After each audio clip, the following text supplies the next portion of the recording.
Hello, good morning, जोहार। मैं राजू और आप देख रहे हैं 24 झारखंड न्यूज। चलिए जानते हैं झारखंड की 25 मुख्य बड़ी खबरों को। नीति आयोग की बैठक में बोले सीएम हेमंत सोरेन, एमएसएमई अस्थायी पूंजी पर अधिकतम 40% बढ़ाई जा रही सब्सिडी। झारखंड के मुख्यमंत्री हेमंत सोरेन ने नीति आयोग की बैठक में विकसित भारत की परिकल्पना को साकार करने के लिए कदम से कदम मिलाकर चलने के संकेत दिए हैं। बताया कि मूलभूत संरचना को मजबूत बनाने के लिए सरकार सार्थक प्रयास कर रही है। सूक्ष्म, लघु एवं मध्यम उद्योगों को बढ़ावा देने के लिए प्रक्रियाओं को सरल बनाया जा रहा है। सरकार के प्रयासों से निवेशकों में विश्वास बढ़ेगा और निवेशक प्राकृतिक संपदाओं से परिपूर्ण राज्य में निवेश हेतु प्रोत्साहित होंगे। मुख्यमंत्री हेमंत सोरेन ने बताया कि इस क्षेत्र को सुदृढ़ करने के लिए पृथक निर्देशालय की स्थापना एवं जिला उद्योग केंद्रों को जिला एमएसएमई केंद्र के रूप में विकसित करने की योजना है। राज्य एवं जिला में समन्वय स्थापित कर 2,80,000 से अधिक पंजीकृत उद्योगों की जरूरतों को पूरा करने का प्रयास किया जा रहा है। इसके अतिरिक्त राज्य में प्रोत्साहन नीति 2023 और विशेष रियासत अधिनियम 2023 का प्रारूप तैयार किया गया है। साहेबगंज में बीजेपी एमएलए के आवास पर छापेमारी, अपहरण में प्रयुक्त 2 लग्जरी कार और हथियार जब्त। राजद नेता तुलसी प्रसाद यादव के साथ दुर्व्यवहार करने व जबरन गाड़ी में बिठाकर ले जाने के मामले में साहेबगंज से भाजपा के विधायक डॉक्टर राजू सिंह के खिलाफ प्राथमिकी दर्ज होने के बाद जिला पुलिस एक्शन में है। एसएसपी राजेश कुमार के निर्देश पर शुक्रवार की रात पारू पुलिस की टीम ने विधायक के पृथक आवास पर छापेमारी की। यहां से 2 लग्जरी कार पुलिस ने जब्त किया है। इसके अलावा एक राइफल भी जब्त किया है। पुलिस ने विधायक के राइस मिल व पटना आवास पर भी छापेमारी की। यहां से भी वे मौजूद नहीं थे। वहीं इस मामले में नामजद अन्य के ठिकानों पर भी छापेमारी की गई है। एसएसपी राजेश कुमार ने बताया कि पुलिस लगातार विधायक की गिरफ्तारी को लेकर छापेमारी कर रही है। अभी तक के अनुसंधान में आरोप सत्य पाया गया है। जब्त दोनों गाड़ियां व राइफल के कागजात की मांग की गई है। पुलिस के सामने विधायक के उपस्थित नहीं होने पर कोर्ट से वारंट फिर इस्तेहार लेकर कुर्की जब्ती की कार्रवाई की जा सकती है। 13वीं हॉकी इंडिया जूनियर पुरुष हॉकी चैंपियनशिप 2023 के लिए 30 खिलाड़ियों का चयन। 13वीं हॉकी इंडिया जूनियर पुरुष हॉकी चैंपियनशिप का आयोजन 12 से 21 जून तक उड़ीसा के राउरकेला में किया जाएगा। इस चैंपियनशिप में भाग लेने के लिए झारखंड पुरुष टीम के गठन के लिए शनिवार को astro turf hockey stadium Bariatu girls high school में चयन ट्रायल आयोजित किया गया। इस चयन ट्रायल में झारखंड के कई जिलों के खिलाड़ियों ने भाग लिया, जिनका कई टीम बनाकर आपस में मैच कराया गया और उसमें से बेहतर 30 खिलाड़ियों को चयनित किया गया है। इन 30 खिलाड़ियों में से 18 का होगा झारखंड टीम में चयन।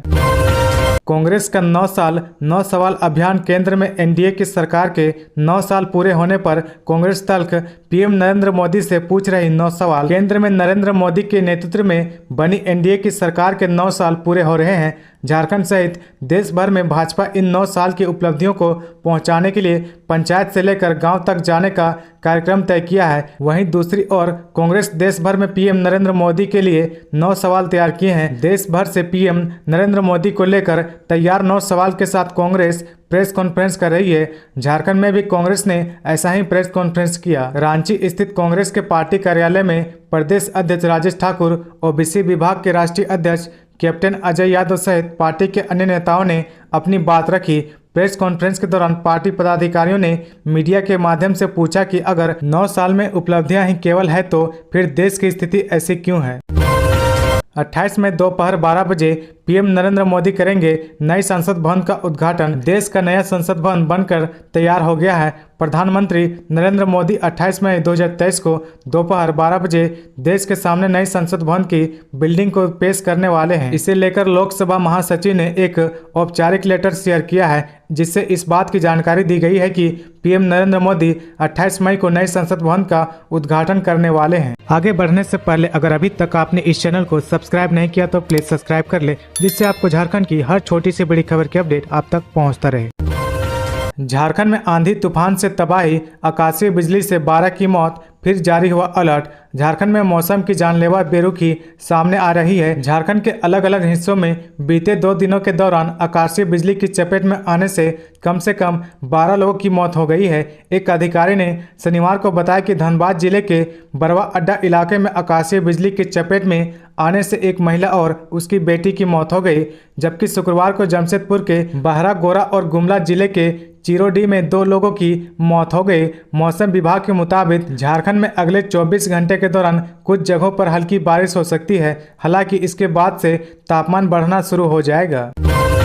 कस्तूरबा गांधी बालिका आवासीय विद्यालयों में 604 सीटों पर होगा नामांकन। जिले के 6 कस्तूरबा गांधी आवासीय बालिका विद्यालय व 3 झारखंड आवासीय बालिका विद्यालयों में कक्षा 6, 7 व 8 में नामांकन की प्रक्रिया शुरू हो गई है। 30 मई 2023 को डीसी की अध्यक्षता में जिला स्तरीय चयन समिति की बैठक होगी। बैठक में अभी 9 में से 8 स्कूलों की 604 सीटों पर नामांकन पर चर्चा के बाद निर्णय लिया जाएगा। 604 सीटों के लिए 1195 आवेदन 8 स्कूलों को प्राप्त हुए हैं।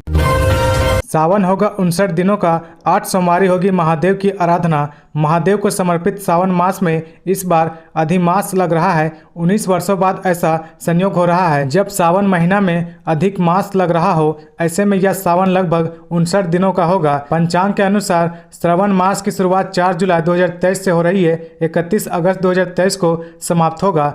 शिव भक्तों को महादेव की उपासना के लिए 2 माह का सावन मिलेगा। 4 जुलाई से 31 अगस्त तक सावन रहेगा। मंगलवार से शुरू हो रहे सावन की पूर्णाहुति गुरुवार को होगी। इस दौरान कुल 8 सोमवारी पड़ रहे हैं। देश भर में भी श्रावणी मेला 31 अगस्त तक चलेगा। झारखंड के खूंटी में बड़ा सड़क हादसा, गाड़ी पलटने से ग्राम प्रधान समेत 4 लोगों की मौत, 8 लोग गंभीर रूप से घायल। खूंटी के अड़की थाना क्षेत्र के रागनोई एवं लुपुंगडी के बीच चातुगिड़ी ज्वाला घाटी में हुई सड़क दुर्घटना में 4 लोगों की मौत हो गई। लगभग 1 दर्जन लोग घायल हो गए हैं। 8 लोग गंभीर रूप से घायल है, जिसका इलाज चल रहा है। नशे के सौदागरों के खिलाफ बड़ी कार्रवाई, 7.74 लाख की कप सिरप जब्त, दवा कारोबारी समेत 2 को भेजा जेल। दुमका जिले के हंसडीहा थाना क्षेत्र की पुलिस ने नशे के सौदागरों पर बड़ी कार्रवाई की है और 7.74 लाख रुपए के मूल्य की 43 पेटी कप सिरप बरामद की है। इसके साथ ही पुलिस ने राजेश रंजन और इसराइल अंसारी को गिरफ्तार कर जेल भेज दिया गया है। बरामद कप सिरप का इस्तेमाल खांसी या कफ की शिकायत रहने पर नहीं, बल्कि युवा वर्ग नशे के लिए कर रहे हैं। एसडीपीओ शिवेंद्र ने शनिवार को ये जानकारी दी है। आवास खाली करने के आदेश पर हाईकोर्ट की रोक। झारखंड हाईकोर्ट ने हरमो स्थित आवास बोर्ड के फ्लैट खाली करने के आदेश पर रोक लगा दी है। जस्टिस गौतम कुमार चौधरी और जस्टिस संजय प्रसाद के वेकेशन कोर्ट ने इस मामले में यथास्थिति बनाए रखने का आदेश देते हुए सुनवाई 12 जून को निर्धारित की है। इस संबंध में विभाष चंद्र मिश्र ने हाईकोर्ट में अपील दाखिल की है। सुनवाई के दौरान प्रार्थी ने कहा कि वह फ्लैट में 20 वर्षों से रह रहा आवास बोर्ड की वर्षों से रहने वाले लोगों के फ्लैट या मकान को नियमित करने की योजना है। उसके तहत उसके फ्लैट को नियमित किया जाए और वह इसका किराया देने को तैयार है। स्वास्थ्य मंत्री बन्ना गुप्ता ने सीएम हेमंत सोरेन से की चर्चा। नाले से गिरता गंदा पानी बढ़ा रहा प्रदूषण। झारखंड सरकार के मंत्री बन्ना गुप्ता ने स्वर्ण नदी को साफ करने का जिम्मा उठाया। झारखंड में बढ़ता नदियों का प्रदूषण एक गंभीर मामला है। सिर्फ स्वर्ण रेखा नदी ही नहीं, झारखंड की 9 नदियों की स्थिति खराब है। भारत सरकार के केंद्रीय प्रदूषण कंट्रोल बोर्ड की ओर से जारी रिपोर्ट में झारखंड की 9 नदियों की स्थिति खराब बताई गई है। इस रिपोर्ट के हिसाब से स्वर्ण रेखा और हरमू राज्य की 2 सबसे प्रदूषित नदियां हैं। तो ये थी आज की झारखंड की टॉप बड़ी खबरें। इसी तरह झारखंड की हर छोटी सी बड़ी खबर देखने के लिए आप हमारे चैनल 24 झारखंड न्यूज को सब्सक्राइब करके बेल आइकन प्रेस कर ले, जिससे आपको झारखंड की हर छोटी सी बड़ी खबर की अपडेट आप तक पहुंचता रहे। तो आज के लिए बस इतना ही। हमें दीजिए इजाजत, फिर मिलते हैं नेक्स्ट न्यूज में।